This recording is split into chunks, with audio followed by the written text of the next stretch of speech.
olá, professores coordenadores. Estamos aqui para mais um momento de estudos do EMAI, mais um grupo colaborativo de discussão. Sejam todos bem-vindos a esse momento. Me chamo Silvana, estou como professora coordenadora na Diretoria de Ensino Campinas Oeste, junto aí com a minha colega que vai se apresentar a vocês nas ações de matemática. Olá, professores, que bom estar novamente aqui com vocês também. Será um momento muito bom para aprendermos e conseguirmos avançar aí nas nossas habilidades com o MEMAI. Me chamo Chalimar, estou na Diretoria de Ensino Campinas Oeste, estou como PCNP, parceira da CIL, nas ações de matemática. Para a discussão do dia de hoje, para o estudo do dia de hoje, nós temos dois objetivos. O primeiro é retomar pressupostos do currículo paulista em relação ao processo de ensino e aprendizagem da matemática. O segundo, subsidiar o trabalho dos professores, considerando orientações necessárias para o trabalho com algoritmos da adição. Os nossos conteúdos são pressupostos do currículo paulista de matemática, algoritmos da adição, habilidades essenciais em relação aos algoritmos, material de apoio Aprender Sempre e o material curricular Currículo em Ação EMAI. Para esse momento, nós temos 3 atividades aqui a serem desenvolvidas com vocês. A primeira atividade vem com o título, né? Para começar a conversa, vamos falar sobre o algoritmo? A segunda atividade, diferentes formas de resolver um problema. A terceira atividade, algoritmo convencional e os caminhos para intervenção. Nessa primeira atividade, nós vamos convidá-los a perceber no universo de um personagem que a gente se aproxima dele por meio de tirinhas, que nós entendemos que é um personagem bem cômico, às vezes até sarcástico, que é o Calvin. Nós vamos trazer 3 tirinhas do Calvin para entender como que o Calvin se relaciona com a matemática, para esquentar essa nossa conversa sobre a matemática. Então, nós vamos convidar o Calvin para trazer para a gente aí a sua percepção, para a gente entender como ele está se relacionando com a matemática. 3 momentos. Nós vamos pedir para vocês pararem o vídeo, lerem as tirinhas com calma, e pensar aí um pouquinho o que está acontecendo em cada uma delas, tá bom? Então, nessa primeira tirinha, o Calvin está sozinho. Vamos observar aqui, para o vídeo um pouquinho, leiam cada uma dos quadrinhos aqui dessa tirinha e observem como que o Calvin está se relacionando aqui com a matemática. Pronto? Podemos seguir? Se você já acabou as suas observações, vamos para a segunda tirinha. Nessa segunda tirinha, o Calvin tem uma companhia aqui, que é o seu fiel amigo Haroldo, né? E ele vem aqui em socorro ao Calvin, que está quebrando a cabeça novamente com uma resolução matemática. Novamente, para o vídeo, leia a tirinha, pense aqui no que está acontecendo e daqui a pouquinho a gente conversa a respeito dela. Pronto? Podemos seguir? Nessa última tirinha, o Calvin está acompanhado da sua amiga Suzy. E, novamente, ele se depara com uma situação matemática a ser resolvida. Aqui, o mesmo procedimento. Para um pouquinho, leia cada um dos quadros dessa tirinha e perceba como ele está se relacionando com a matemática. E nós já vamos conversar a respeito delas. Vamos lá? Vamos refletir um pouquinho a respeito das 3 tirinhas que vocês acabaram de observar? Nós temos 3 momentos aqui do Calvin, né? Então, para pensar nessas 3 tirinhas, nós trouxemos alguns questionamentos. O primeiro faz a seguinte pergunta. As tirinhas apresentadas convidam a refletir sobre qual conteúdo matemático? As 3 tirinhas discutem o mesmo conteúdo matemático. Ficou claro para vocês? Vocês conseguiram perceber? Vou arriscar dizer que sim, né? Que todo mundo percebeu que nas 3 tirinhas o Calvin está ali quebrando a cabeça para fazer cálculos, para trabalhar com algoritmos. Algoritmos da adição nas 3 tirinhas. Se você não percebeu, volta o vídeo e olha novamente para as tirinhas para você perceber lá que ele está se deparando com cálculos em todas elas. Vamos para uma segunda pergunta para pensar um pouco nessas tirinhas. Quais caminhos o Calvin encontra para resolver seus cálculos? Ele encontra o mesmo caminho nos 3 momentos? Não, né? Já podemos aqui discutir com vocês os caminhos que ele encontra. Na primeira tirinha, ele está sozinho. E, retomando lá o que aconteceu, ele tem um cálculo, ele para, pensa um pouco e resolve escrever que resolver aquele cálculo é contra a religião dele. Quando ele termina de escrever, ele observa o que ele escreveu na folha e diz, não custa tentar. Então, o Calvin não tem recurso nenhum, não encontra ali um repertório nos seus conhecimentos para achar uma resolução, e ele encontra uma justificativa. Ele diz que é contra a religião dele, quer dizer, ele não vai resolver, né? É esse o primeiro caminho que ele encontra para sair daquela situação. Na segunda tirinha, ele está resolvendo um cálculo e o que ele pede? Ajuda do seu fiel amigo Haroldo, que vem prontamente ali ao seu encontro e traz várias informações. Olha para aquele algoritmo da adição e diz, isso daqui é uma equação, eu coloco 8 para cá, eu pego o x, que quer dizer multiplicação para lá, e vai trazendo ali na conversa junto com o Calvin várias informações, vários conhecimentos matemáticos. Claro que nós sabemos que esses conhecimentos que ele traz para a discussão não está relacionado com a situação que o Calvin tem que resolver. Mas como ele quer ajudar o amigo, ele lança a mão ali de vários conhecimentos. E qual é a conclusão que eles chegam no final? Bom, o Calvin olha e diz, né, acho que não sei nada. E o Haroldo, depois de cansado de tantos conhecimentos que ele colocou em jogo, ele pensa, nossa, mas isso é muito difícil para o primeiro ano. E a gente sai com o humor, né? Mas será que é difícil mesmo? Será que é difícil porque não era exatamente isso que estava ali em jogo? Tem aí uma forma cômica de chamar a nossa atenção para todo o empenho que eles dois colocaram para resolver a situação. E no último momento, na última tirinha, o Calvin também pede ajuda, mas agora para sua colega Suzy, que de uma forma com não muita paciência responde para ele o questionamento, né? Ele tem que resolver um algoritmo e ele pede a resposta. Ele pede a resposta ali, a conclusão para sua amiga. E ela diz um número qualquer para que ele registre e pare de atormentar ela. Provavelmente eles estão ali numa situação de prova ou só de atividade, e ela quer fazer a atividade dela, então para ele deixar ela quieta, ela dá uma resposta de um valor que a gente sabe que é um valor absurdo. Mas aonde que está aí o movimento interessante, né, nessa última tirinha, né? Que ao se deparar com outro cálculo, com um registro, ele para e pensa, não pode ser esse resultado. E nesse momento você pensa, nossa, ele vai entender que aquela quantidade que ela falou é muito absurda para aquele cálculo tão pequeno, para aquelas parcelas tão pequenas.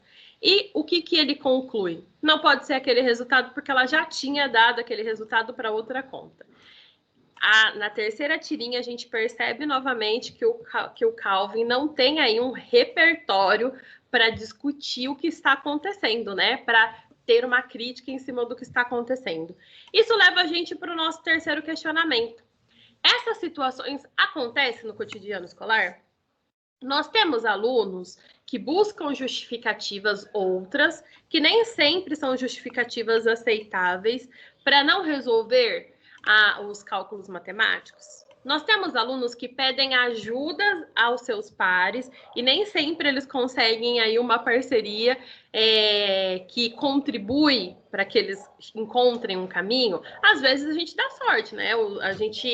Ou quando a professora faz propositalmente, faz o agrupamento produtivo, consegue uma troca. Mas no caso do Calvin, não houve uma troca porque o Haroldo também não tinha um repertório para resolver a situação. E no último caso, a Suzy até parece ter esse repertório, porque a gente entende que ela diz com sarcasmo o valor para o Calvin, para ver se ele entende que ela não vai falar o resultado para ele. Mas como ele não tem esse repertório para discutir, esse senso crítico para discutir a situação, ele aceita a resposta dela a princípio e só depois ele entende que não pode ser, mas também não é por um motivo que a gente entende que matematicamente ele deveria pensar. Então, encontramos essas situações no cotidiano escolar? Eu arrisco a dizer que todos vocês estão dizendo que sim. Estão aí chacoalhando a cabeça e dizendo, claro, encontramos sim. Mesmo na forma remota, a gente ainda tem essas fugas, né, da situação de cálculo. Tá, nós encontramos no ambiente escolar situações como essa, em que os nossos alunos fogem dos cálculos, demonstram não ter repertório para resolver esses cálculos, pedem ajuda. Percebam que em nenhum momento, em nenhuma das tirinhas, ele pede ajuda para a professora. Ele sempre encontra um caminho que não é o pedir ajuda para a professora. E nas 3 tirinhas, ele está ali lutando, buscando um caminho para resolver o algoritmo. E em momento nenhum, a gente percebe que ele tenta colocar uma outra estratégia, fazer um outro tipo de registro que não seja olhar para aquele algoritmo que está sendo solicitado para ele. Mas o que os nossos alunos do 1º ao 5º ano precisam desenvolver? Quais habilidades eles precisam desenvolver em relação aos algoritmos? Vocês sabem? O que o 1º ano precisa desenvolver em relação ao algoritmo? Que vai contribuir para que ele amplie e discuta depois no 2º ano? O que o 2º ano precisa discutir para depois ele ampliar no 3º, o 3º no 4º e assim no 5º? Quais são as habilidades propostas para o trabalho com o algoritmo do 1º ao 5º ano? Ah, Silvana, mas eu trabalho com o 1º ano, para que eu quero saber o que ele vai ter que desenvolver lá no 5º? Porque nós trabalhamos num segmento, num ciclo, né? E as nossas ações do 1º ano influenciam diretamente nas ações do 2º e assim por diante até chegar ao 5º. Então, eu preciso ter decor essas habilidades? Não. Mas eu preciso me aproximar dessa discussão, eu preciso ter essa conversa com os meus pares para que a gente se articule e a aprendizagem flua durante o ciclo na escola? Precisa. Nós precisamos fazer esse tipo de discussão. Por isso, o EMAI vem aqui convidar a gente, nesse momento, a pensar no algoritmo e a pensar nessas habilidades. Vou passar a palavra para a Shalimar. Bom, nós vamos falar a respeito do algoritmo. E entender um pouco mais a que se refere quando eu uso esse termo. Você deve estar mais familiarizado com a palavra a conta armada, né? Isso muitas vezes em sala de aula a gente fala, agora eu vou fazer a continha, um número em cima do outro, né? Essa é a conta armada. Mas o nome matemático mesmo que nós usamos é algoritmo, tá? Vamos entender então o que é o algoritmo. Pensando, por exemplo, quando você vai sair para trabalhar pela manhã. Você acorda, você toma banho, se veste, toma café, né? Se você vem de carro, você tem que tirar o carro da garagem e então ir para o trabalho. Isso é um algoritmo, é uma sequência de atos que você faz e que vão te levar ao resultado que você espera. Se todos os dias você tem esse mesmo procedimento, você tem um algoritmo. Mas é interessante já frisarmos aqui que para cada pessoa é um algoritmo diferente, porque você vai dizer para mim, Shalimar, não é a mesma coisa, por exemplo, que meu marido faz, ou que meu filho faz, cada um de nós tem coisas diferentes, né, que nós fazemos. Sim, e isso vale muito para o que nós vamos discutir com relação ao algoritmo, que muitas vezes acaba se dando muita ênfase a um determinado tipo de algoritmo na escola e não valorizando o outro, né? Nós vamos entrar nessa discussão um pouquinho mais à frente, então vale a pena já deixar aqui, né, que nós temos uma variabilidade grande, né, do algoritmo. Pensando agora no dicionário, o que é o algoritmo? É um conjunto de regras para a resolução de um cálculo numérico. Existe o algoritmo de Euclides, que encontra o máximo divisor comum de 2 números inteiros, ou um conjunto de regras que fornecem uma sequência de operações capazes de resolver um problema específico. Então, olhando agora para a matemática, né, o que ela nos fala a respeito disso? O algoritmo é um conjunto de procedimentos que se usa seguindo uma determinada ordem. Por isso, você vai lembrar do cálculo da conta armada, que você começa da unidade para a dezena. Se você tem um número que, no resultado da unidade, vai dar uma dezena, você vai fazer uma reserva e vai colocar ela lá em cima das dezenas, para depois você continuar o cálculo, e assim sucessivamente, até você terminar, dependendo de quantas casas, então, você tem. Você pode ter centena, ou você pode terminar na unidade de milhar, e assim por diante. Pode ser feito em papel, calculadora e computador. Se é uma sequência de procedimentos, você pode fazer essa sequência no papel, você pode ter uma sequência diferente para a calculadora e você pode ter uma sequência para um computador, que hoje, muitas vezes, quando se fala em algoritmo, a maioria das pessoas acaba reportando a parte computacional.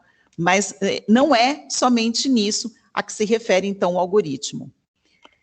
Eles levam a uma resposta exata. Se eles são um padrão e uma maneira de se resolver as coisas, que se entende que ali vai se chegar à resposta, vai levar à resposta exata. E eles são generalizações. E assim permite que nós olhemos para situações problemas e essas situações problemas, as que são semelhantes, possam ser resolvidas da mesma forma. Não chegarão nos mesmos resultados, porém, a forma de resolver, o algoritmo a ser usado, é o mesmo.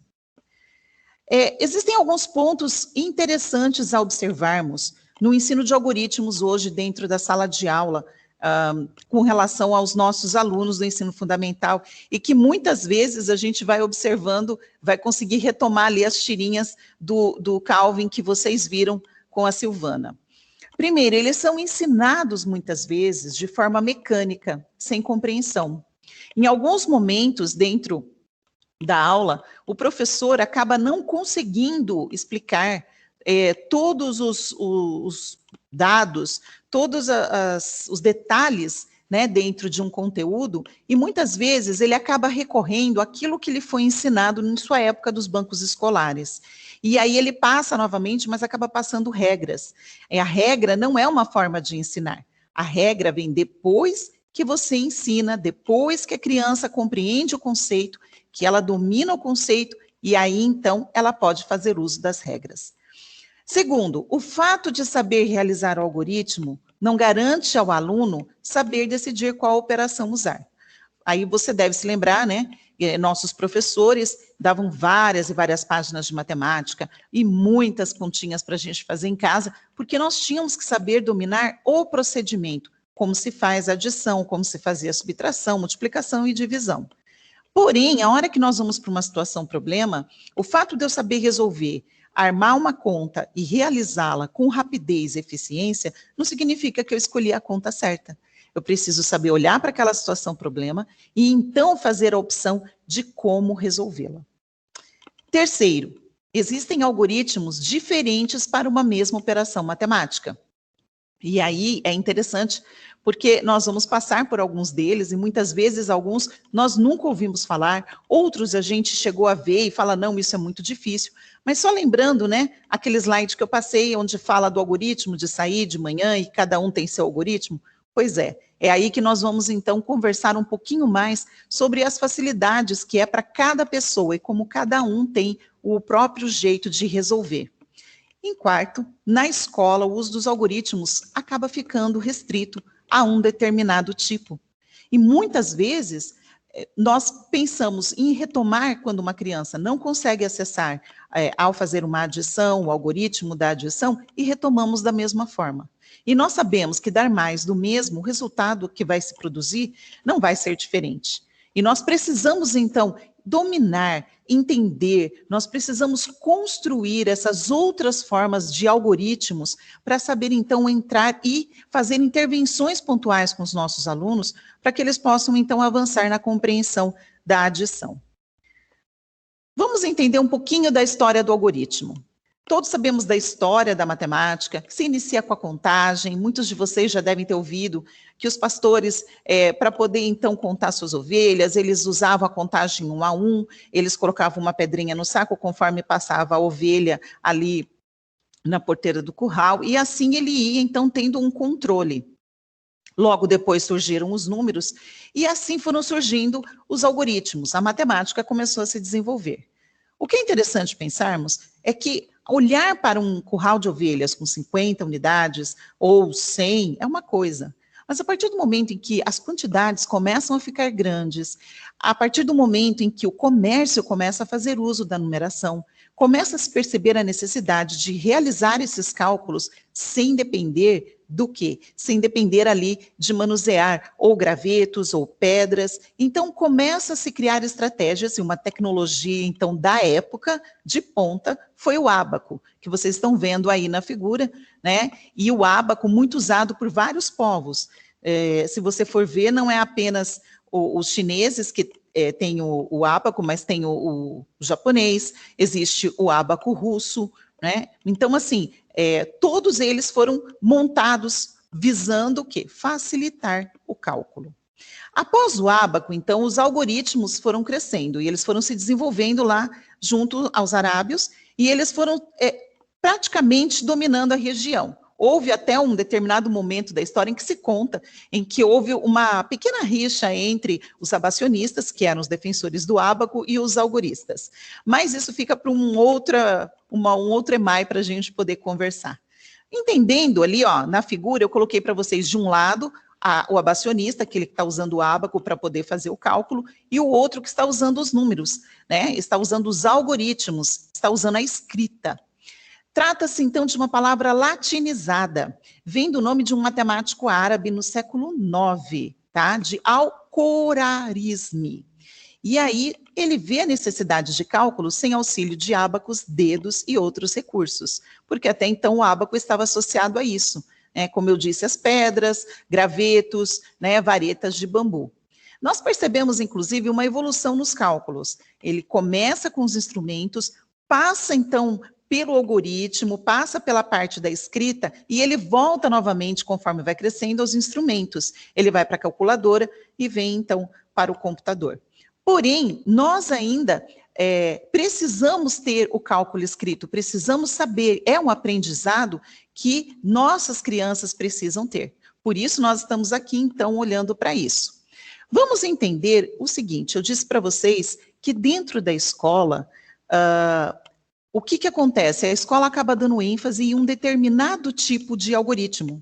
E apenas aquele algoritmo é ensinado, apenas aquele que é repetido, e muitas vezes não se pensam em outras estratégias. Por que usar esses algoritmos convencionais ficou tão forte?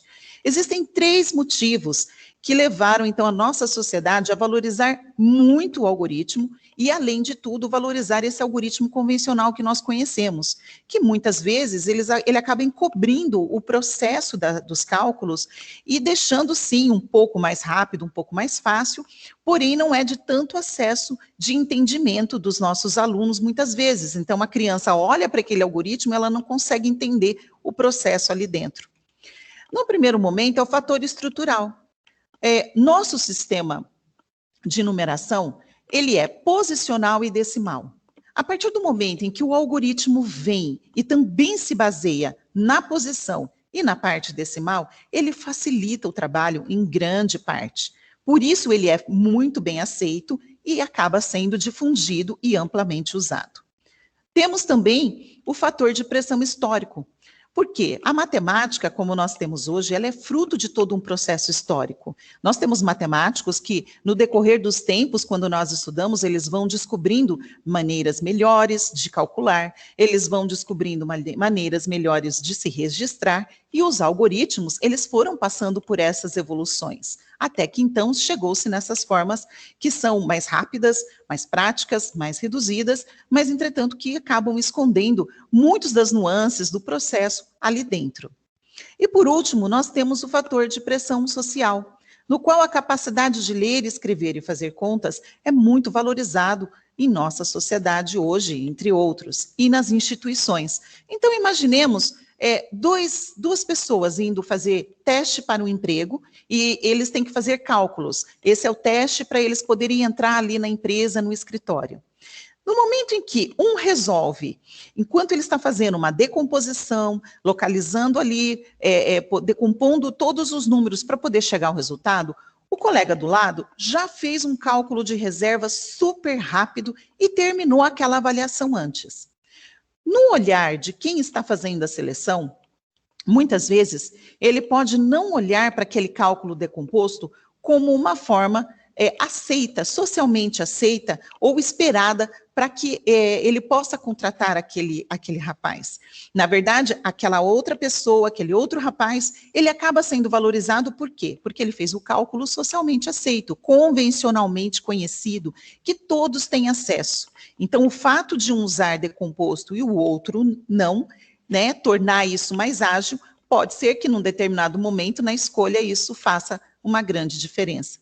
Mas a questão é que nós precisamos refletir se esse cálculo de fato prático que tem sido ensinado hoje nas escolas e que nós temos passado para os nossos alunos, o quão eficaz ele tem sido na vida deles. Por isso, eu gostaria então de refletir com vocês como você tem ensinado os algoritmos aos seus alunos. Você tem privilegiado o trabalho com uma técnica operatória específica ou valorizado diferentes tipos de algoritmo? Como você justifica aos estudantes o passo a passo utilizado nas técnicas operatórias? O empresta, o sobe o corta um número, enfim. São essas situações que nós precisamos começar a pensar, porque os nossos alunos também têm um crescente nessa aprendizagem e devem chegar aos nossos 5º anos dominando o algoritmo convencional. Entretanto, será que é a partir dele que nós devemos começar o ensino? O que é preciso, então? Nós precisamos aprender a analisar os algoritmos que são realizados pelos alunos. Quando ele resolve uma situação, problema, e eu não imponho a ele a forma de resolver, mas deixo que ele trace suas estratégias, isso vai me dar muitas informações. E eu preciso olhar o algoritmo tradicional, se ele conseguiu, se ele deu conta ou não, e também os algoritmos pessoais. Por exemplo, a partir dessa análise, o que é possível? É possível perceber, muitas vezes, que o que para nós adultos é muito claro no momento em que nós vamos usar um algoritmo, para a criança nem tanto. E muitas vezes, aquilo que nós dizemos, mas é aqui, está certo, é desse jeito, vamos lá, para ele não está tão claro. Também, outra coisa que é preciso a gente entender é que os erros são indicativos de um funcionamento mental. E isso nos permite, então, compreender qual foi o processo cognitivo, qual foi o caminho que o aluno percorreu para poder resolver aquela questão. E aí, então, de fato, entender o que eu preciso dar a ele, o que eu preciso chamar-lhe a atenção e o que eu preciso pontuar para, então, fazer que ele evolua no seu pensamento. E, em terceiro lugar, considerar os erros como estágio necessário para o desenvolvimento das ideias. Bom, isso já é um pressuposto, já há um bom tempo, tanto dentro do Ler e Escrever como do EMAI, de olharmos para os erros das crianças como parte do processo e ali nos dando informações de como nós vamos prosseguir. Bom, então vamos falar das diferentes formas de resolver um problema.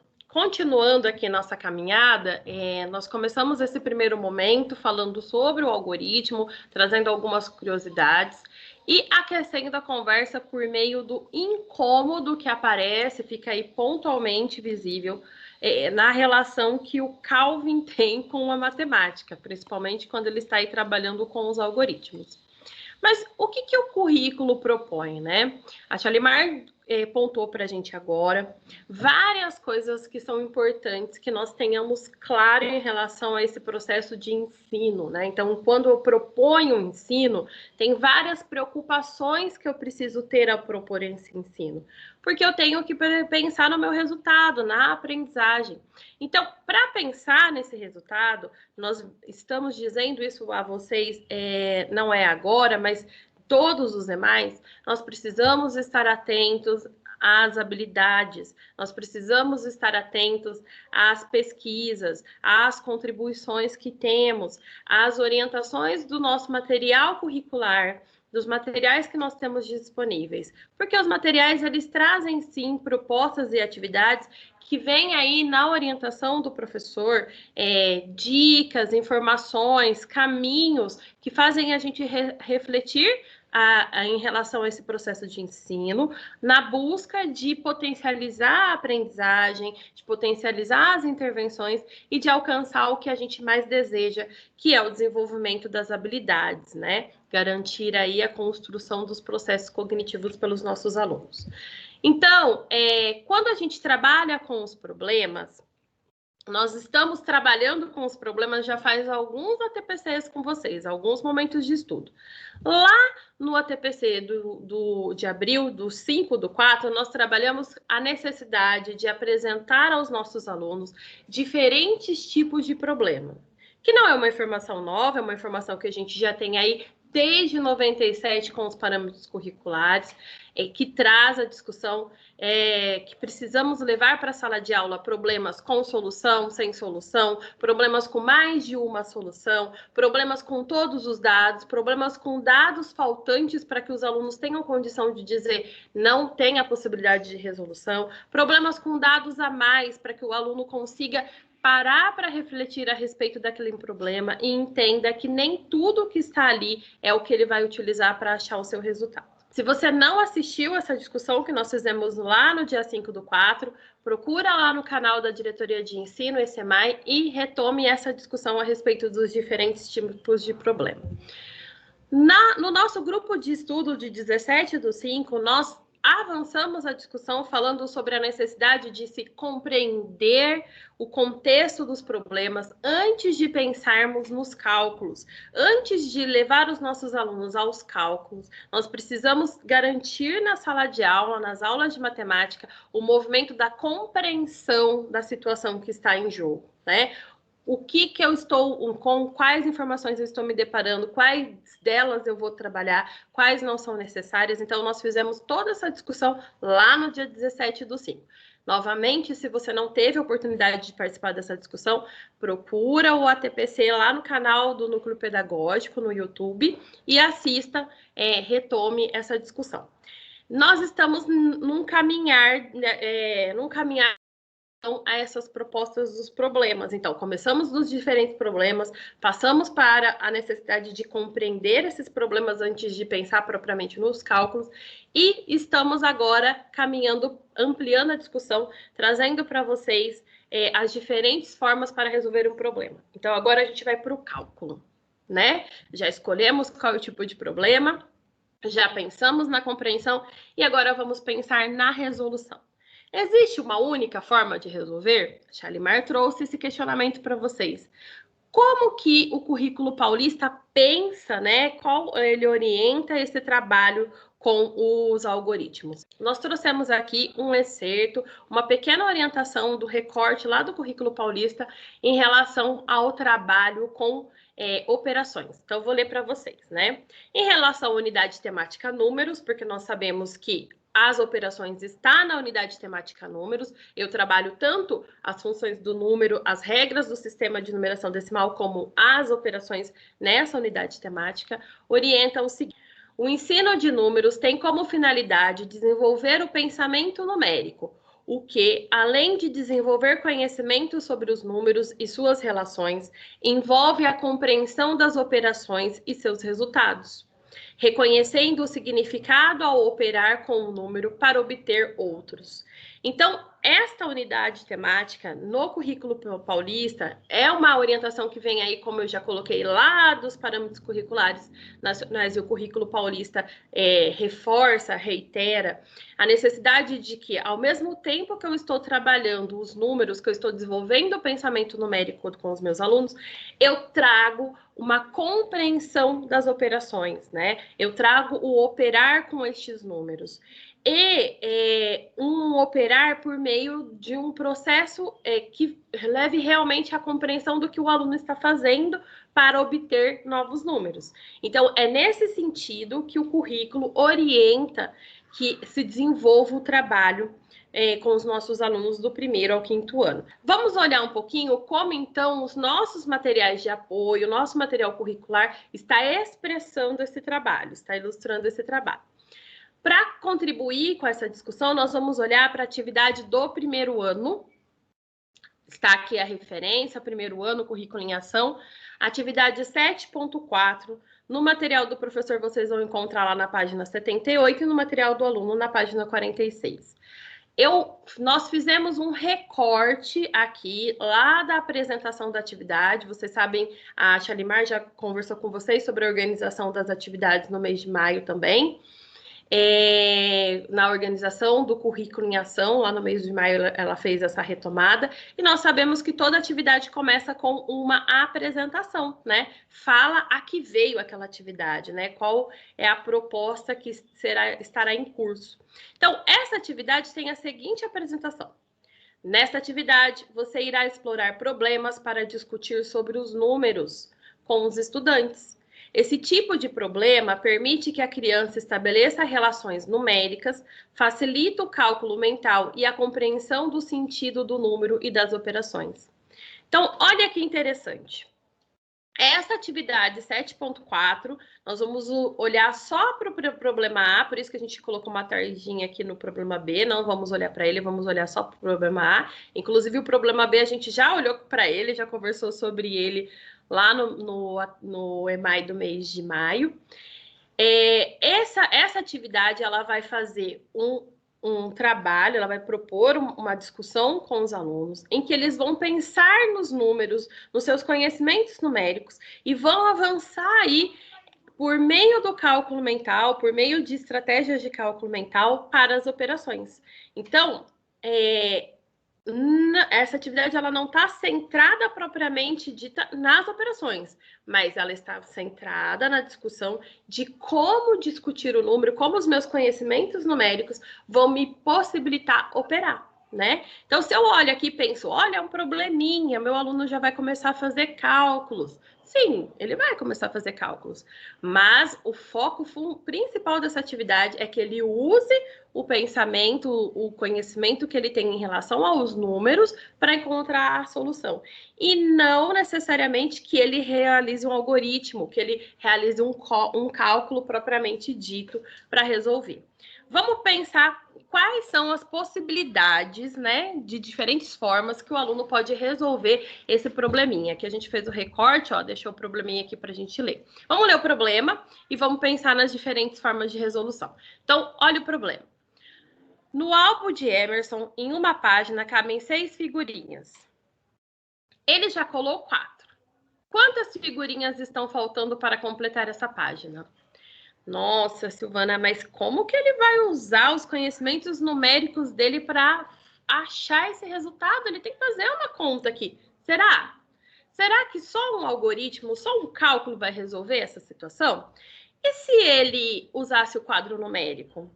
Se ele usasse a contagem, que ele já sabe muito bem, e a quantificação dos números para fazer a representação?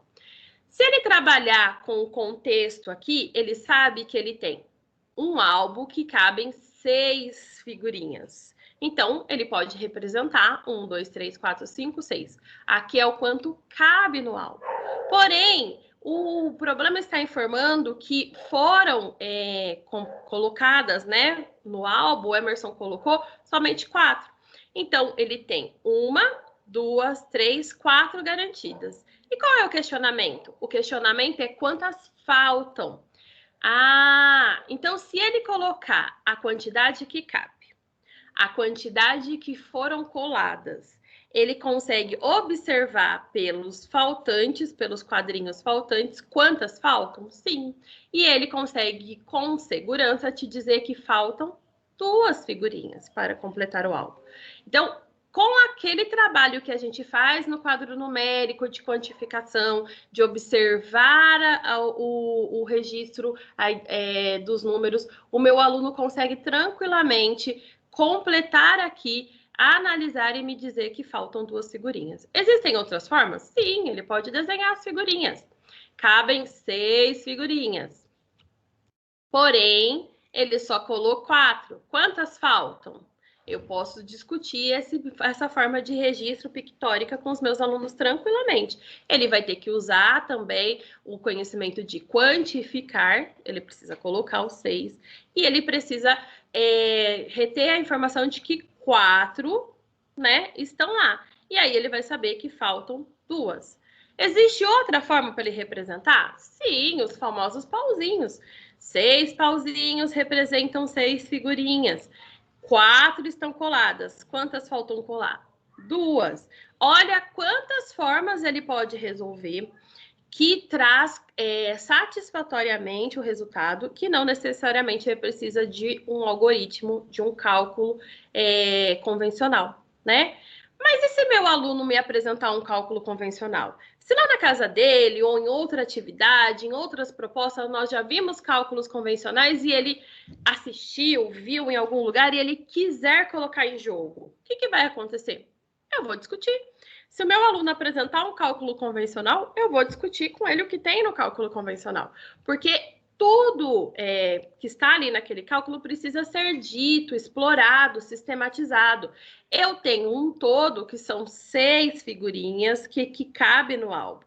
Mas eu não tenho todas. Então, de 6, eu tiro 4, que são aquelas que tem, para descobrir quantas faltam. É interessante que se o seu aluno levar a representação, você diga para ele o nome de cada parte, né? Então, aqui eu tenho 6, menos 4, e para colocar o resultado eu uso o sinal de igual e faltam 2, né?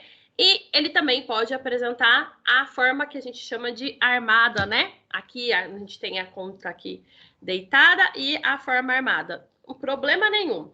Se eu quiser mostrar também, tem algum problema? Não tem problema nenhum. Você vai mostrar como diferente forma de resolver. Você não vai trazer para ele a obrigatoriedade. Você vai mostrar para ele as possibilidades. Eu posso usar os números, eu posso usar os desenhos, eu posso usar pauzinhos, eu posso usar os algarismos, que aqui, na verdade, são os números já expressos em quantidades, né? Então, eu posso usar o número 6, retirar as que eu já tenho para descobrir quantas faltam. E a mesma coisa eu fiz aqui quando eu armei a conta. Eu peguei as que cabem, retirei as que eu já tenho e descobri quantas faltam. Esta conversa precisa acontecer. Ele precisa saber que esse sinalzinho aqui representa a subtração. Esse daqui é o sinal de menos, né? Isso não é uma conta de menos, essa é uma subtração. Eu preciso usar os termos matematicamente corretos para trazer a informação correta para o meu aluno. Eu não estou falando de uma continha de menos, eu estou falando, vamos lá de novo, de uma subtração. Este sinal chama sinal de menos, ele que diminui, que me indica aqui a operação que está em jogo. E esse sinal é o sinal que diz que aqui vai acontecer o resultado, o cálculo, né? E eu vou ter o resto da subtração. Ah, mas eu preciso falar do minuendo, subtraindo agora? Não, necessariamente não. Mas dos sinais é interessante você falar. E o nome correto da operação também é interessante que você diga. Bom, aqui a gente usou um exemplo para mostrar as várias possibilidades de resolução. Mas é só isso que o primeiro ano faz? É só nesse sentido que eu vou discutir com o primeiro ano? Vamos pensar? Não, né?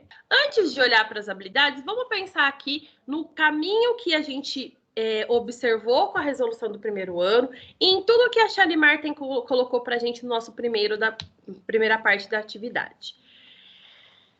Nós temos, claro, na nossa constituição enquanto alunos aí, um processo muito mais próximo de um ensino que está relacionado a um ensino chamado de tradicional. Então, resgatem aí na memória e vejam se eu estou falando alguma inverdade, né? Primeiro, lá no ensino que nós tínhamos até os anos 90, o que acontecia? A apresentação do algoritmo. O professor chegava na sala de aula e dizia: hoje nós vamos conhecer o algoritmo da adição. E apresentava o algoritmo da adição. Depois ele fazia vários algoritmos com um grupo de alunos para que houvesse a memorização dos passos, né? Eu coloco esse número aqui, eu coloco esse número aqui, eu uso esse sinal aqui. E a partir da repetição do uso daquele cálculo da adição, é que o aluno passava para o próximo passo. Então, o professor apresentava o algoritmo, trazia várias vezes aquele algoritmo, outras propostas para que ele memorizasse os passos, e depois ele explorava várias situações, vários probleminhas em que o aluno deveria usar o algoritmo convencional. Então, esse é o caminho que a gente passou, nós percorremos aí no nosso ensino e que até os anos 90 era muito usado nas práticas escolares. Para onde nós avançamos em relação à educação matemática? Essa é outra discussão que a gente vem fazendo com vocês desde lá de fevereiro, né? Quando eu penso em educar matematicamente o meu aluno, eu entendo que eu pego as contribuições desse ensino e avanço essas contribuições para um ensino que pensa no quê? Nesse foco que a gente colocou aqui ladinho, no foco do processo. Se eu penso no processo, eu não vou trazer para a sala de aula o algoritmo e falar: oi, prazer, esse daqui é o algoritmo da adição. Eu vou explorar situações que provoquem o meu aluno a pensar no algoritmo da adição. É isso que eu vou fazer. Depois que eu explorar situações que eu intencionalmente procurei e sei que ele está provocando o movimento da adição, é que eu vou discutir diferentes estratégias de resolver, que foi o que o probleminha do primeiro ano fez.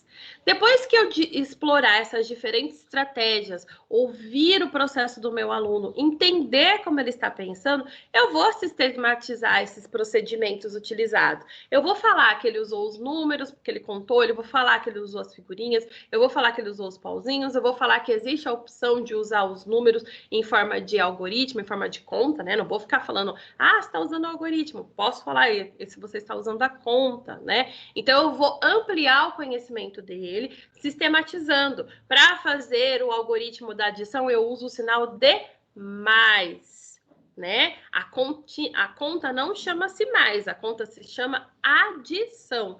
Eu faço uma adição, o resultado da adição é a soma, né? E o sinal que indica que esta conta é uma adição é o sinal de mais. Eu preciso trazer essas informações para o meu aluno para que ele entenda matematicamente, converse, se comunique matematicamente a respeito daquilo que ele está trabalhando.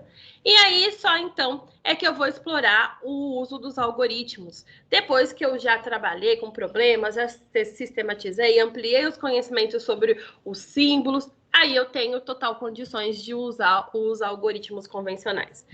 Entendam que a gente não está dizendo que esse ensino que essa forma de ensino não ensina. Afinal de contas, nós aprendemos por esse processo. O que a gente precisa chamar e tomar cuidado quando a gente faz as nossas propostas é que quando eu apresento e procuro a memorização, eu não estou pensando no processo, eu não estou pensando na compreensão, eu estou com foco no resultado. Memorizar traz resultado? Lógico que traz resultado. A gente sabe que memorizar traz resultado, mas memorizar traz compreensão? Se eu memorizo coisas estanques. Eu consigo generalizar e depois me deparar com novas situações e colocar o meu conhecimento em jogo e tentar enfrentar aquela situação? Vamos voltar lá no Calvin? Se ele tivesse recursos, se ele tivesse estratégias, observado estratégias, será que ele não teria lançado mão de várias estratégias antes de pedir ajuda, antes de desistir, antes de aceitar a resposta da colega dele? Será que se ele soubesse que quando eu junto parcelas na adição, eu tenho um valor, mas vai depender dessas parcelas para esse valor, para essa quantidade aumentar ou não, ele não duvidaria do valor que a Suzy colocou para ele? Pelo menos isso. Né? Aquele valor que ela disse, não é possível que seja o resultado daquela soma. E nem isso ele questionou. Ele não tem recursos para fazer esse questionamento, porque não existe compreensão do processo. Quando eu foco no resultado, eu tenho uma crescente, mas essa crescente foca no resultado. Eu vou ter como repertório aquilo que eu memorizei. Quando eu penso no processo, eu trago recurso, eu trago repertórios para o meu aluno para que ele tenha senso crítico, para que ele procure estratégias. E a gente sabe que esse caminho é um caminho de crescimento em espiral. Eu retomo e avanço, eu retomo e avanço, que é a proposta que a gente tem no nosso currículo. Voltando lá para o primeiro ano, agora falando das habilidades, nós sabemos que as habilidades essenciais, né? Vamos fazer esse recorte aqui. É importante lembrar que nós estamos trabalhando com as habilidades essenciais.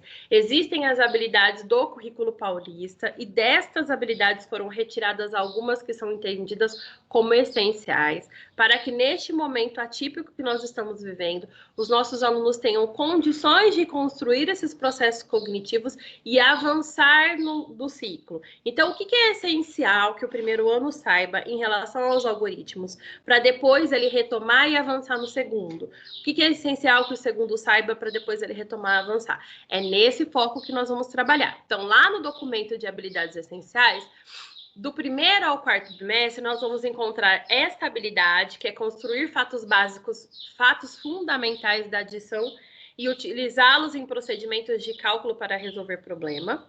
E no segundo bimestre, nós temos essa habilidade, só que escrita de uma forma um pouco diferente. A gente colocou aqui só para vocês saberem que existem essas duas formas de registro lá. Mas essa habilidade está dizendo a mesma coisa que essa.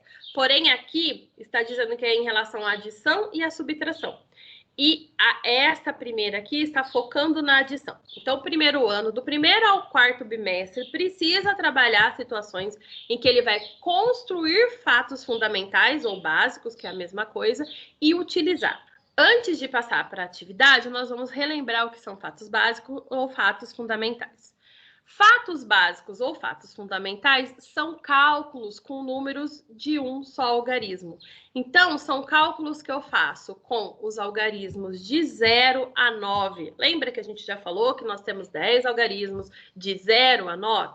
Quando eu faço cálculos com algarismos de 0 a 9, um só algarismo, eu estou trabalhando com fatos básicos. Por que eu trabalho com fatos básicos? Por que ele é importantíssimo que seja desenvolvido esse trabalho a partir do primeiro ano? Porque os fatos básicos são apoios para os cálculos intermediários. E eu uso muito os cálculos intermediários no processo de cálculo mental. O cálculo mental, ele permite a compreensão de regularidades, ele permite que a gente tenha um controle do cálculo escrito futuramente e que eu consiga, por meio de várias sistematizações ao longo do tempo, compreender melhor o cálculo escrito e o cálculo exato. Então, tudo que fica subentendido no cálculo escrito, no cálculo exato, eu consigo compreender quando eu trabalho com cálculos intermediários aí nas estratégias de cálculo mental. Os fatos básicos, eles vêm para apoiar esse processo de compreensão. Vamos observar por meio de um exemplo?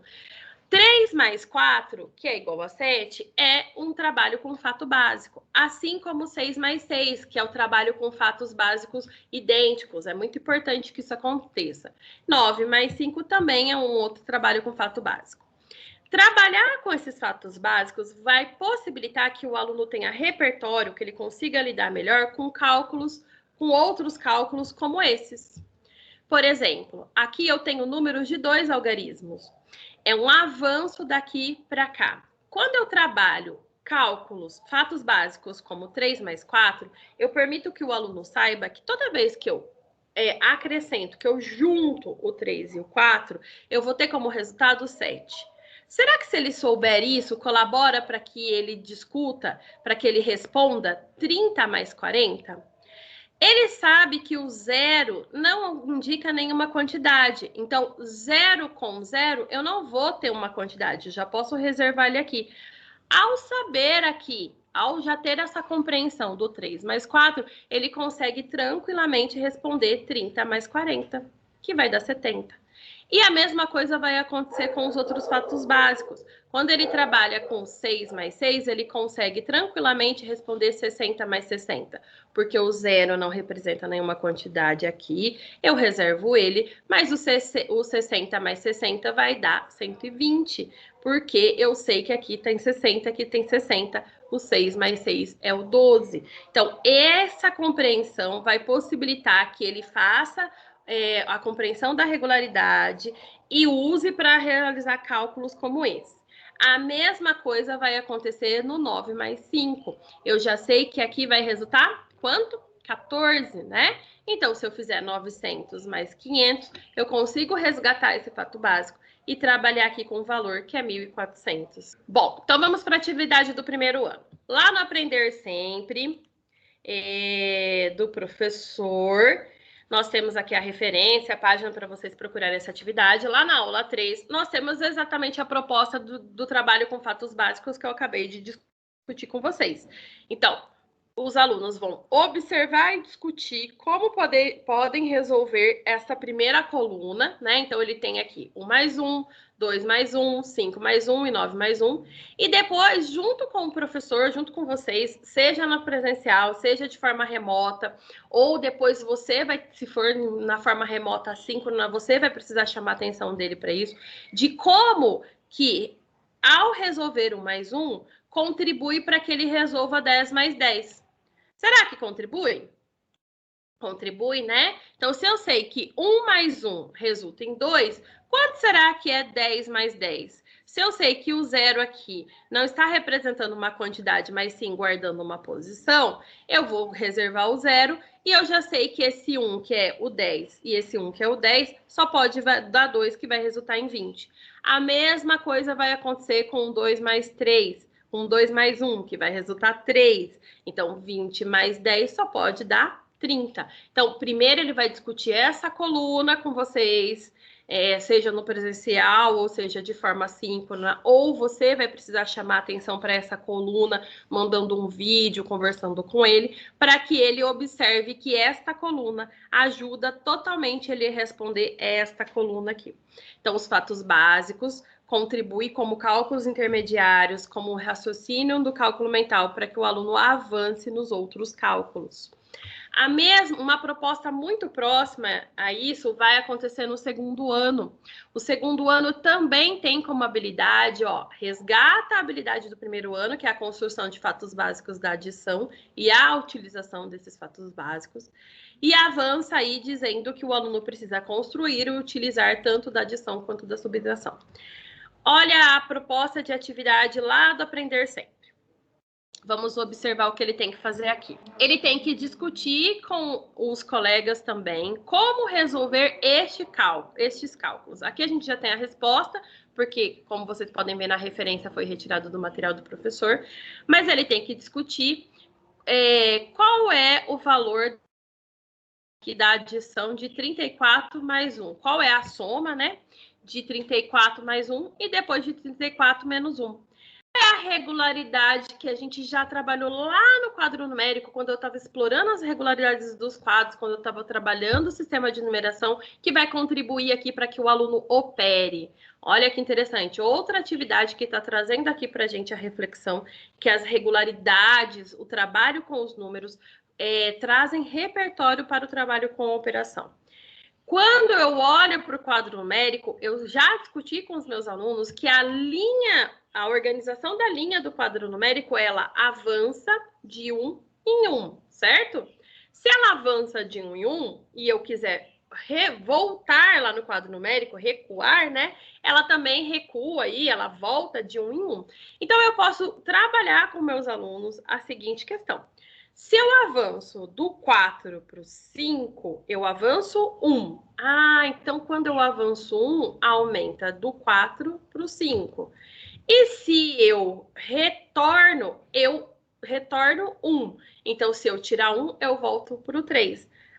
Então é isso que ele vai ter que pensar quando ele for realizar esses cálculos? Sim. Ele vai ter que pensar no famoso antecessor e sucessor, né? No antes e depois. Se eu avanço 1 do 4, eu avanço para o 5. Então, ele não vai ter que pensar aqui propriamente no 30, mas ele vai ter que pensar no 34. Do 34, avançando uma casa, eu vou para o 35. Se eu volto uma casa, eu volto para o 33. Então, é super interessante que vocês retomem essa regularidade do quadro numérico para que ele lembre que eu avanço na linha de 1 em 1 ou recuo na linha de 1 em 1. E assim, após essa discussão, ele consegue tranquilamente responder todos os cálculos. Do 83, eu avanço mais 1, eu vou chegar para 84. Se eu recuo 1, eu volto para 82. E assim por diante. Mas essa atividade não para aqui. O segundo ano ainda tem a possibilidade de discutir outra regularidade do quadro numérico, que é a organização em coluna. Em linha, o quadro numérico avança de 1 em 1. Na coluna, ele avança de 10 em 10. Então, do 15, se eu avanço, eu vou 10 casas para vou 10 casas e chego no 25. Se eu retorno 10 casas. É isso que ele vai ter que discutir para responder a segunda parte da atividade. Então, eu avanço 10 ou recuo 10. Essa é a regularidade do quadro numérico. E assim ele vai conseguir responder. Quanto que é 15 mais 10? Olha lá no quadro numérico. Se eu andar 10 casas no quadro numérico, 15 mais 10 eu paro no 25. Mas e 25 menos 10? 25 menos 10, eu volto 10. Então, eu paro no 15. A regularidade do quadro numérico, esse conhecimento aqui sobre os números, é que vai ajudar na discussão dessa atividade para que os alunos avancem aí na operação. Não é montar a conta, ficar fazendo pauzinho, não tem a necessidade desse movimento, mas tem sim a necessidade, é muito importante que ele recupere esse trabalho que você já realizou em relação ao quadro numérico. Ah, mas você está falando do segundo ano. Essa atividade pode ser feita com quarto, quinto, com terceiro? Deve, né? Se o meu aluno do terceiro, do quarto e do quinto não conseguir observar essa regularidade aqui, ficar lá fazendo pauzinho, montando conta, eu preciso retomar esse tipo de cálculo com ele. Lembrando, essa forma de compreender as regularidades vai contribuir para o cálculo mental e vai contribuir para que ele avance nos outros cálculos, que ele chegue mais próximo do convencional. E aí, vamos pensar. Se ele resolvendo tudo isso daqui, discutindo no quadro numérico, será que contribui para que futuramente ele consiga fazer uma conta como essa? 115 mais 10? Será que contribui? Se ele já sabe que do 15 eu acrescento 10 caso eu vou chegar no 125, será que contribui para ele saber que de 115 mais 10 só pode chegar no 125 pela organização do quadro numérico? Acho que sim, né? Olha o quanto a gente repertoria o nosso aluno para que ele generalize informações e tenha condições de resolver outros cálculos. No terceiro ano, nós temos aqui uma cerca de habilidades. Nós temos um rol aqui muito grande de habilidades. O aluno vai retomar a habilidade do segundo ano de construir fatos básicos, ele vai avançar para os fatos básicos da adição e da subtração e da multiplicação, por isso que essa habilidade está aqui, mas então ele tem que trabalhar com adição e subtração. Ele tem que utilizar diferentes procedimentos de cálculo, tanto mental como escrito. Então, eu já trouxe o repertório no primeiro ano e no segundo ano, e aqui no terceiro ano ele tem que colocar em jogo tanto as estratégias de cálculo mental, tanto o trabalho com cálculo intermediário como escrito. Se eu não sei isso e lá no primeiro ano e no segundo ano eu não desenvolvo, eu vou estar trazendo um dificultador para a professora do terceiro ano, porque a professora do terceiro ano vai ter que desenvolver estratégias de cálculo mental para depois avançar com seus alunos, né? Porque o que a gente precisa entender é que trabalhar com cálculos mental, trabalhar com o processo, vai facilitar que o aluno trabalhe com cálculos escritos, para que ele chegue no convencional de uma forma com mais compreensão. E ele vai ter que resolver e elaborar problemas, trabalhando diferentes estratégias de cálculo exato e aproximações, incluindo o cálculo mental, e construir, utilizar e desenvolver o trabalho com as 4 operações. Olha quanta coisa o terceiro ano tem que avançar em relação aos algoritmos e fazer com uma certa firmeza até o final do ano. Vamos olhar aqui para uma atividade do Aprender Sempre também do terceiro ano, que está usando a estratégia de cálculo mental, trabalhando com a composição e decomposição. Ah, mas com a composição e decomposição, isso não tem a ver quando eu trabalho com a construção de número com as fichas de sobreposta? Tem tudo a ver. Quando eu trabalho ficha sobreposta com os meus alunos, eu apresento números, as fichas para que ele componha números e para que ele decomponha números. Então, eu trabalho com as fichas sobrepostas, eu apresento para os alunos e eu preciso resgatar aqui esse trabalho antes da gente passar para o problema propriamente dito, né? Então, eu tenho que lembrar que o meu aluno precisa saber sobrepor os números na ficha. Então, eu tenho 4 e o 50. Para formar o número 54, eu preciso que o 4 sobreponha ao 0. Essa é uma regra que o aluno precisa saber quando ele trabalha com ficha sobreposta.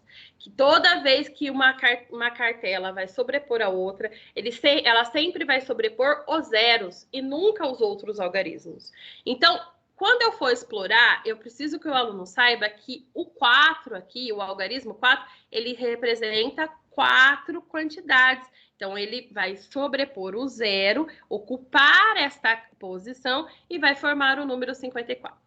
Eu não posso conversar com os meus alunos e dizer que esse 4, se ele estiver aqui no lugar do 5, ele vai ser 40. Porque esse 4 verdinho aqui, que é um algarismo, se ele estiver no 5, ele continua sendo 4. Ele só é 40 se ele tiver 2 algarismos. Então, uma cartela com 2 algarismos jamais vai sobrepor outra com 2 algarismos. As cartelas menores sobrepõem as maiores. Mas sobrepõe aonde? Sobrepõe da direita para a esquerda, cobrindo os zeros, né? Então, esse 4, quando eu for mostrar isso para os meus alunos, evitem pegar este 4 e colocar aqui em cima do 5 e falar, se ele tiver aqui, ele é o 40. Ou colocar na próxima casinha e falar, se ele tiver aqui, ele é o 400. Ele não é. Ele só é 40 se ele tiver 2 algarismos. Ele só é 400 se ele tiver 3 algarismos. Porque senão a gente induz o aluno a colocar esse algarismo em qualquer lugar quando ele for trabalhar com contas. E ele não vai lembrar dessa regra, de que para ser 40 ele precisa de 2 algarismos. Qual é a situação, o problema que está em jogo? Em fevereiro, a turma do terceiro ano A, colecionou algumas tampinhas, sendo 54 vermelhas e 45 brancas. Quantas tampinhas a turma colecionou no mês de fevereiro? É importante lembrar que o Material Aprender Sempre do terceiro ano está fazendo uma proposta desde o volume 1 de várias resoluções por meio da composição e da decomposição de números. Por isso que aqui a resposta do professor já está trazendo como sugestão essa resolução por meio da decomposição, tá bom? Então, não é o meu aluno não vai fazer. Provavelmente ele faça, porque já tiveram outras atividades que ele discutiu. Então, ele vai ter que lembrar que ele compôs, na composição, ele tem o 50 e o 4 que compõem o 54, e ele tem o 40 e o 5 que compõem o 45. Vamos olhar melhor aqui aquele exemplo de resolução, só que com as fichas aqui que nós montamos. Então, eu tenho o 54 e o 45. Aqui nós fizemos a composição, 54, 54. Aqui nós vamos decompor para fazer o cálculo. Então, no número 54, eu tenho o 50 e tenho o 4. No 45, eu tenho 40 e tenho 5. Eu agrupo os números de 2 algarismos para poder trabalhar com esse cálculo intermediário, com dezenas cheias, que são números que os alunos conhecem melhor, que eles se apropriam melhor, que é uma discussão que a gente fez lá no ATPC de fevereiro, falando sobre a sondagem numérica. E números de algarismos do outro lado. Ele faz a soma aqui, ele adiciona 50 mais 40 e a soma dá 90. Depois ele trabalha com os números de algarismos. 5 mais 4 dá 9. Essa soma precisa ainda de uma operação, porque aqui não finaliza. Eu tenho esse resultado mais esse resultado. 90 mais 9, eu tenho 99. Olha quantos cálculos intermediários ele utilizou para chegar no resultado, mas ele compreende o processo. Existem outras formas de resolução? Sim, eu posso discutir com o terceiro ano outras formas de resolução. Eu posso discutir a aproximação, onde ele pode trabalhar com uma das parcelas, aproximando num número que é mais confortável para ele. Então, nesse caso, 54 mais o 45, nós pegamos o 54 e arredondamos para 55. Acrescentamos 1 aqui para arredondar. Trabalhamos só com essa parcela. O 55 mais o 45, olha lá, ó, fatos básicos. Então, eu arredondei para 55 para saber, porque para mim é mais confortável trabalhar com ele. 55 mais 45, 100. Acaba aqui a conta? Não, porque se eu acrescentei 1 aqui para arredondar, eu tenho que tirar esse 1. O resultado é 100 menos 1, 99.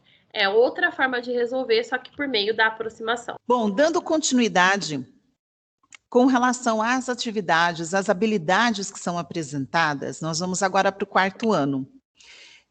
Vocês vão perceber que, nesse momento, das habilidades essenciais que foram retomadas, nós temos as primeiras aqui, que são do 3º ano, e uma delas inclui a utilização de diferentes estratégias de cálculo exato ou aproximado, e incluindo o cálculo mental. Para o segundo bimestre, calcular o resultado de adições e subtrações, já pede para então estar multiplicação e divisão. E primeiro, segundo e quarto bimestre, fala de resolver e elaborar problemas com números naturais envolvendo adição e subtração e utilizar essas relações de adição e subtração para desenvolver as estratégias de cálculo. Então, nós vamos dar uma olhada aqui dentro do currículo em ação do quarto ano. Eu selecionei para a gente ver essa atividade, a 7.1, onde ela está fazendo um cálculo. E aí eu pergunto, reconhecem aí essa estratégia que está sendo usada? Né? Nós podemos ver aqui que são a estratégia das fichas sobrepostas. Puxa, Shalimar, mas a Silvana acabou de falar sobre isso. Pois é, e eu queria chamar a atenção sobre esse instrumento, né, didático que pode ser usado dentro da sala de aula, ele pode ser retomado em qualquer ano. E muitas vezes agora, dentro da pandemia, nós temos alunos que ou chegam, seja tá chegando do ensino remoto, está vindo para a aula, né, com a gente, estava em casa, e aí a gente tem que fazer uma sondagem, a gente precisa retomar. Então, as fichas sobrepostas, elas nos permitem tanto fazer uma avaliação, quanto fazer a retomada. E aí a gente observa o que elas podem fazer pela estratégia do aluno, como a Silvana mesmo já colocou lá no terceiro aninho. Vocês percebem como a ficha sobreposta se assemelha à estratégia da decomposição para poder realizar a adição? Então, é interessante quando a gente vai caminhando dentro do percurso com determinados como que eu vou dizer, determinados recursos didáticos, e eles vão nos dando chance, abrindo as possibilidades para que o aluno consiga desenvolver isso de outras maneiras, tá certo? É interessante também nós olharmos a atividade 7.5, porque aquela atividade do quarto ano, ela está retomando as fichas sobrepostas, mas lembra, quando a gente olha para dentro das habilidades do quarto e do quinto ano, a gente já está caminhando para a sistematização, e o aluno, então, já vai entendendo o algoritmo tradicional. Nós vamos caminhando para isso. E a atividade 7.5 vai fazendo essa transição. Então, ele apresenta uma adição que deve ser feita, ali ele já compartilha na forma de decomposição e apresenta, então, o cálculo tradicional aqui do Pedro. Né? Assim, o mais interessante, inclusive, de tudo isso, você fala, mas tudo bem, Shalimar, ele está vendo, já está pronto o cálculo. E, na verdade, é interessante a gente observar as perguntas que são feitas.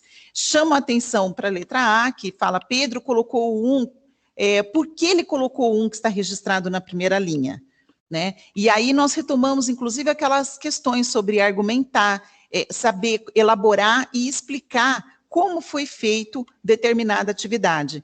Na letra B, a gente pode identificar essa etapa no procedimento da Juliana. Então, lembra que desde o começo, que eu e a Silvana estamos conversando com vocês, a partir do momento que nós já entramos com cálculos sistematizados, tradicionais, muitas vezes, o que acontece? Esse cálculo, esse algoritmo, ele esconde todo o processo.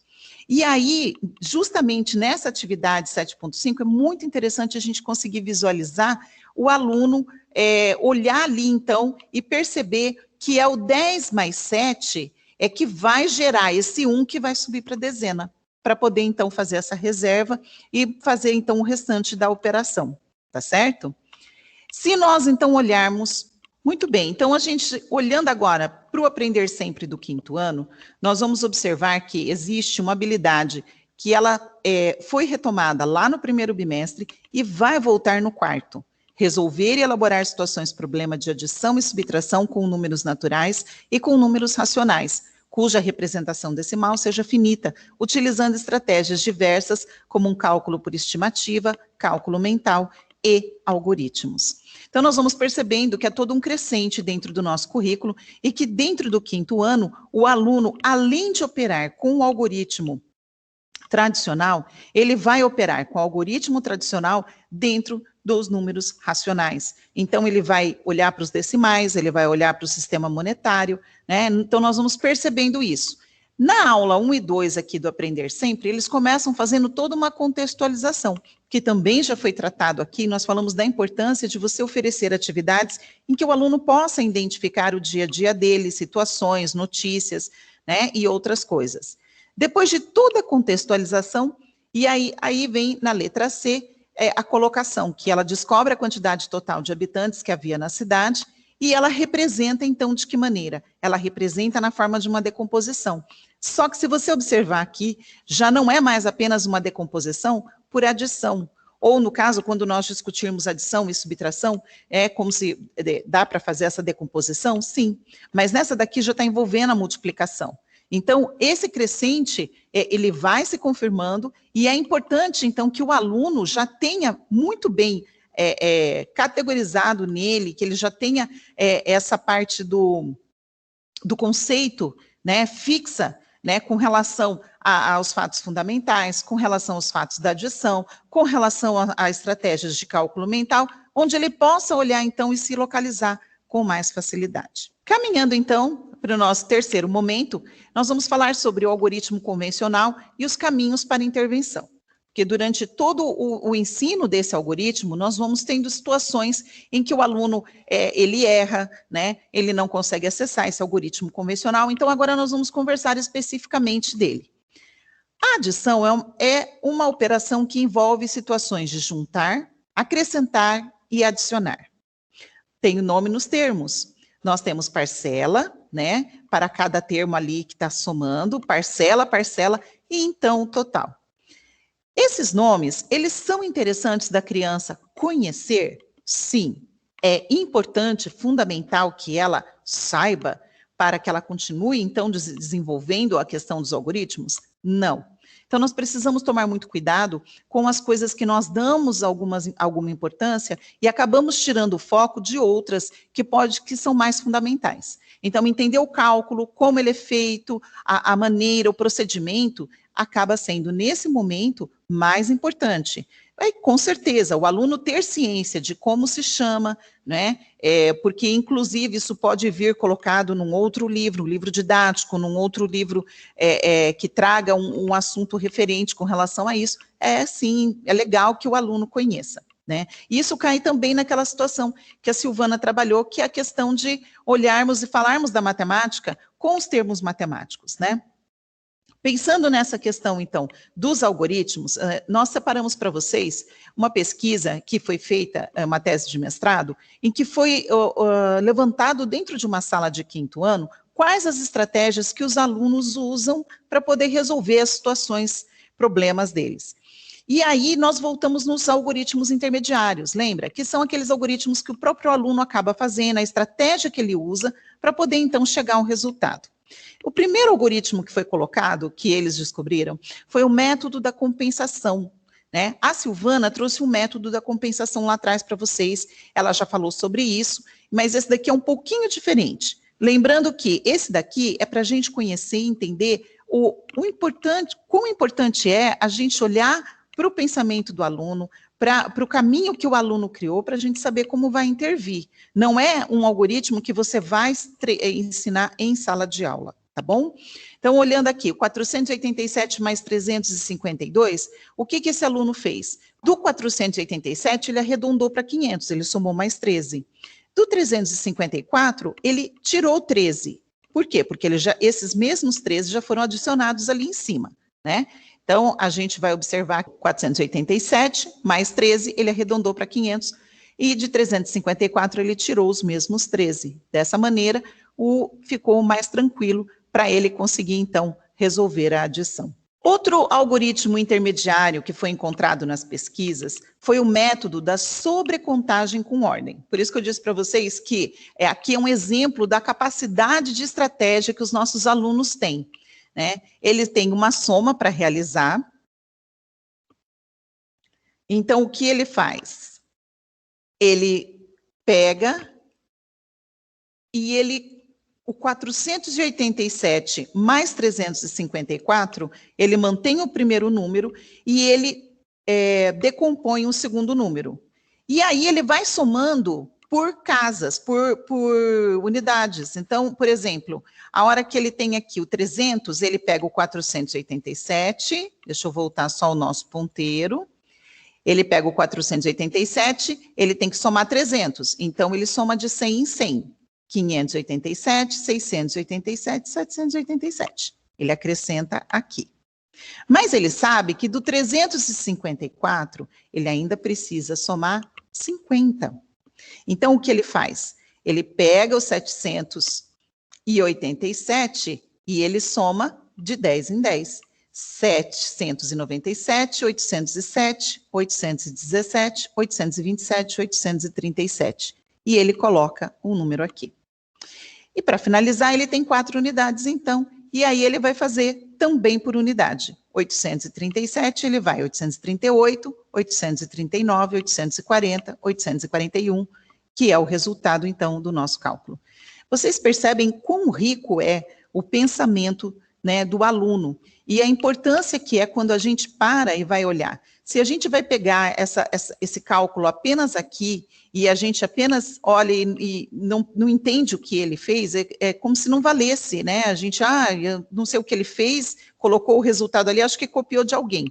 Mas não, esse aluno teve uma grande estratégia. Então, vamos observar agora que, diferentemente do que nós estamos habituados, é importante apresentar o algoritmo com a necessidade de reserva, pois o aluno entende logo de início a necessidade de se começar a resolução pelas unidades. Lembra quando a gente percebe que o aluno começa a fazer a soma a partir da casa da dezena ou da centena e vai terminar na unidade? E muitas vezes a gente percebe que ele não dá conta da reserva porque ele fez a conta a partir da direita para a esquerda. Então, o que acontece quando nós começamos a ensinar os cálculos para as crianças é que muitas vezes, na tentativa de facilitar, nós condicionamos eles. Por exemplo, se nós não falamos nada aqui, começamos essa conta pela dezena, 4 mais 2, 3 mais 6, 9, nós temos 69. Se nós fizermos esse cálculo da esquerda para a direita, 3 mais 6, 9, 4 mais 2, 6. Mudou alguma coisa no resultado? Não. Mas esse cálculo não tem reserva. A diferença é que se eu tenho, então, a necessidade de reagrupar e colocar a dezena ou uma centena, esse cálculo não vai bater. Por isso é interessante que assim que eu começar a mostrar o algoritmo para o aluno, e isso é muito interessante que eu apresente a necessidade de reserva, que eu comece com a necessidade de fazer o reagrupamento da unidade para a dezena, mas que o aluno vá percebendo, então, que ele precisa caminhar da unidade para a dezena ou da esquerda para a direita. Esse daqui é um algoritmo, então, que foi encontrado, né, também por outro aluno dentro da pesquisa. O método tradicional que nós temos, né, 487 mais 354, nós temos aqui o reagrupamento de dezena e o reagrupamento de uma centena. Olha como ele fez. Na somatória, ele primeiro somou as centenas. Depois, ele somou as dezenas, e ele colocou aqui. E depois, ele fez a soma das unidades, chegando, então, ao resultado do cálculo. Shalimar, mas é muito mais difícil o que ele fez. Sim, mas muitas vezes, a partir do momento em que nós entendemos essa estratégia, que o aluno compreende, que nós podemos intervir e dizer para ele, olha, tem uma forma mais prática de você resolver. E, de repente, também ele pode não achar tão prático assim e continuar fazendo essa resolução, né? O que nós temos que entender é o que ficar melhor para que ele dê continuidade, então, na aprendizagem. Nós vamos olhar agora para algumas dificuldades no procedimento de fazer a adição, tá? Dentro da pesquisa, foi colocado, então, propôs-se um problema, uma situação problema que é de composição, onde estava se buscando o valor do termo final. A dificuldade nesse procedimento é o aluno, ele conseguiu identificar que precisava fazer uma adição para achar, então, o resultado. Porém, na hora em que ele foi fazer a reserva, né, a hora que ele foi fazer o reagrupamento, o que aconteceu ali? Né? Deu o erro no resultado da conta. Então, é interessante a gente retomar com ele e fazer qual seria uma possível intervenção, uma forma de retomar com ele. Eu volto no cálculo com ele e faço, né, aquela somatória que nós vimos ali atrás. Né? Eu vou somando, seja por fichas sobrepostas ou por decomposição, e nesse caso aqui, somando cada uma das etapas. Então, olhando aqui, fez a somatória a partir da unidade de milhar, depois passando pela centena, passando pelas dezenas e, finalmente, pela unidade. Então, uma forma de fazer o aluno perceber, e o mais interessante, contrapor, colocar os resultados e falar assim, você consegue visualizar onde foi que você errou? Porque uma coisa importante de se fazer e possível para o aluno de 4º e 5º ano é que no momento em que ele começa a corrigir o próprio caderno, nós passamos as questões na lousa, você peça para que esse aluno visualize ali e encontre o próprio erro, para ele tomar consciência do que ele tem que mudar. Né? Senão ele vai ficar sempre dependente de que alguém olhe o resultado dele, alguém olhe a atividade dele e continue corrigindo para ele. E aí ele não vai fazer aquele papel de revisor, então, no final de uma avaliação, seja de matemática, seja de língua portuguesa. É imprescindível, então, a gente caminhar com essa autonomia aí para o aluno. O 0 costuma ser um elemento dificultador também dentro disso. Observa aqui nessa situação que o aluno é como se ele tivesse ignorado o primeiro 0, é como se o 0 anulasse aqueles 5 e não valesse nada. Ele simplesmente pega o 0 e desce ele, então, para a casa das unidades. Então, uma forma da gente poder retomar, por exemplo, eu abrir aqui esse cálculo, né, decompondo, então, o primeiro número, 1.120 em 1.000, mais 100, mais 20, depois eu faço 1.285, 1.000, mais 200, mais 80, mais 5. E aí, eu vou trabalhando com o aluno, então, esses resultados, né? 2.000 mais 300. E aí, quando eu já chego na dezena, a dezena já pede um reagrupamento, ela já pede a reserva. Ele já tem que ir para a centena. Então, eu não continuo ali. Eu já caminho com ele, porque onde está a centena? Onde estão os números formados por 3 algarismos? Né? E eu já vou colocar o resultado ali.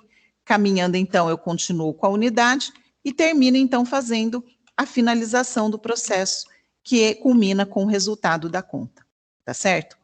Shalimar, isso toma tempo, sim, mas é o ganho que você vai ter, compensa todo esse tempo que você está investindo ali no aluno, porque o fato dele compreender, dele entender, você vai tirar muito tempo de erro, muitas situações em que talvez você tivesse que voltar com ele de outras maneiras. Então, isso daqui faz com que ele reveja, com que ele absorva, e aí ele tenha a compreensão, né, desse sistema de numeração decimal e como ele pode usar isso em favor dele na hora de fazer um cálculo.